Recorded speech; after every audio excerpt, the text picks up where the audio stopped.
Is your Epson printer printing blank pages? If so, then stay tuned because I'm going to be showing you how to get back to printing normally again.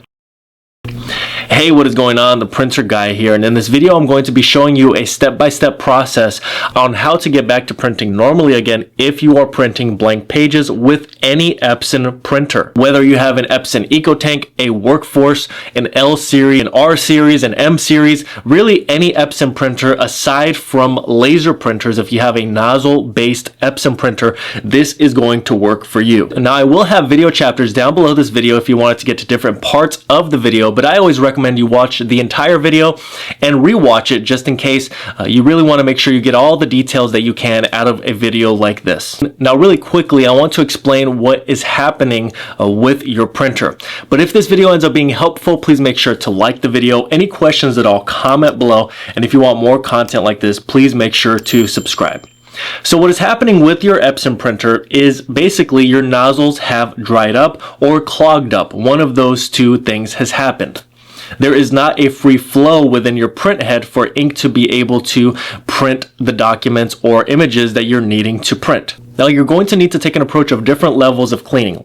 Think of it as level 1, level 2, and level 3, maybe even level 4 in some instances. But at any one of these points, starting from point 1 all the way to point 4, and in between there, the problem may be solved. So you won't need to continue further, of course, if the problem gets solved with cleaning level 1. Now, it's also really important to note that it is very important that before you do any of these processes that you have full ink.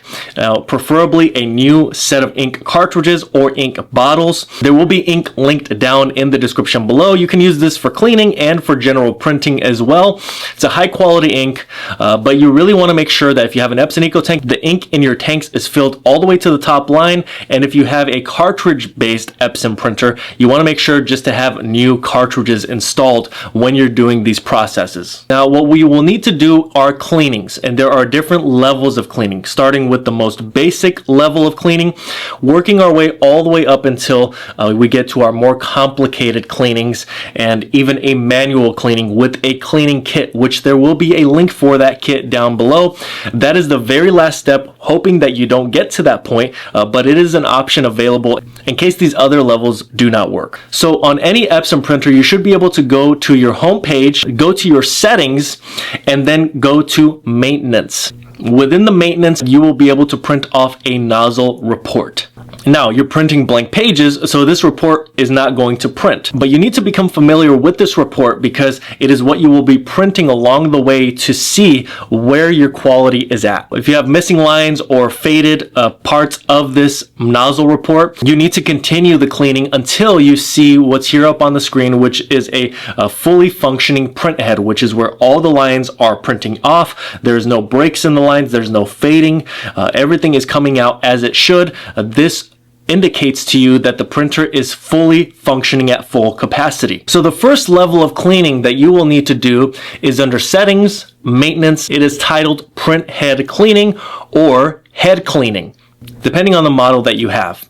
Now, you can do this head cleaning, as I said, on the printer display. If you don't have a display, you can do it with a mobile device. If you're not using a mobile device and you don't want to use the display, you can do this with PC or laptop. All you're doing is simply going to settings, maintenance, and print head cleaning and head cleaning. Now, you can do this print head or head cleaning. I would recommend 5 to 10 times before you move on to the next step. And so that means that you would run the cleaning. It may take 3 to 4 minutes. You would print off a nozzle report and then go back and run another one and another one until you've reached about, count up to maybe between 5 to 10. 10 is the maximum that you would want to do this.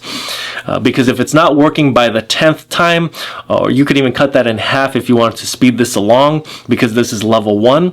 If you, let's say, got to your 5th time doing this, then you'll want to move on to the next time. Minimum of 5, minimum of 1 really, midpoint of 5 if you were running short on time and needed to really get this cleaned, I would say 5. If you had some more time, go up to 10, maximum 10, and then from there move on to the next level of cleaning. Now, this level of cleaning that I'm going to talk about here could be on your Epson printer, but most likely it's not. But just in case it is, you would simply do a deep cleaning. You're most likely going to see this on Epson EcoTank printers, non-Epson EcoTank models. This is deep cleaning. This is one level above your print head cleaning.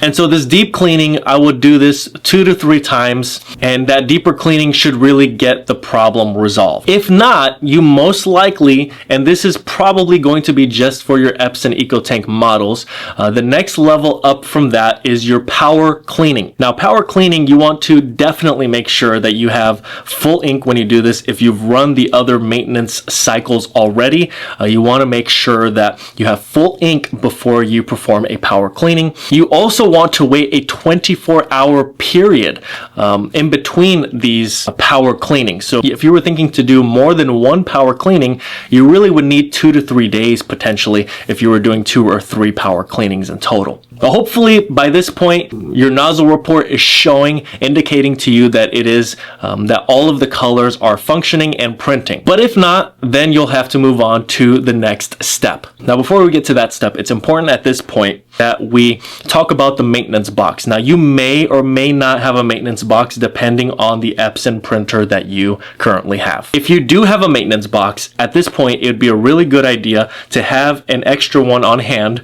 And if you've solved the problem already, I would change out the maintenance box either way, because basically what we've done is pushed additional ink into that maintenance box in order for the cloth or the dried up ink to get pushed through and to be released. And so that ink has to go somewhere, and it goes to your maintenance box. If you have an ink pad or something equivalent, you'll want to clean it somehow. Maintenance boxes are really easy. If you have an Epson EcoTank model, I will link some maintenance boxes down below, and you can utilize those as you're doing these cleanings. Now, the last cleaning step that you can do in order to get back to printing normally again is to do a manual cleaning with a print head cleaning kit. This is a manual process that you would have to do yourself. Now, if you have a repair shop, a printer repair shop nearby you, they may be able to perform this, but many times they don't. So really, we'll likely have to end up doing it yourself. All right, so basically what you are doing with this print head cleaning kit is you are filling it with cleaning solution. You are taking apart your printer. If you have an Epson EcoTank, this is more of a complicated process. Now, there is a playlist that I have on my channel that's also going to be linked down below that has video instructions on most Epson EcoTank models. All you would have to do is either go to that playlist or go to my channel page and search up your specific printer model, and you'll be able to find an instructional video of how to use this cleaning kit. But basically, you're taking this syringe, you're placing a silicone tube over the nozzle, and you're pushing cleaning fluid through. So you're basically doing what these other maintenance items do, except this is a much more direct process with cleaning fluid, which you're not able to do with the other processes. This cleaning fluid will totally flush the print head, all the gunked up ink, all of the dried up ink, and there's a lot of different methods when you're using this cleaning kit. You can heat up the fluid, which is one level above just simply using the regular fluid, but you'll really want to refer to video instructions that I have on my channel for your specific printer model, because here in this video, I'm just giving you a quick sample of what you would need to do. So these are all the options that you have if your Epson printer is printing blank pages. I'm confident that you will be able to get back to printing normally again with these methods. Start from the lowest method all the way up to the highest. Hopefully you don't have to get to the point where you're using the cleaning kit, but if you didn't have success with the other methods, then I definitely would recommend moving up to the cleaning kit so that you can actually fix your printer and you don't have to buy a new one.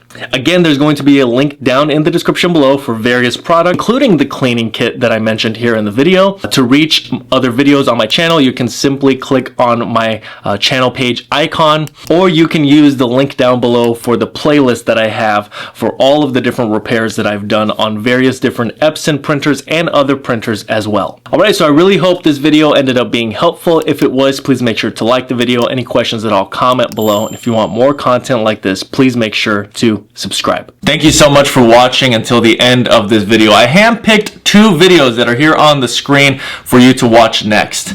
Also consider subscribing to this channel. There's so much helpful content for you if you're a printer owner, and it's just good to have a resource like this for you in the future, whether you're dealing with a printer that's not printing well or you need more printer recommendations. So I look forward to seeing you again in another video.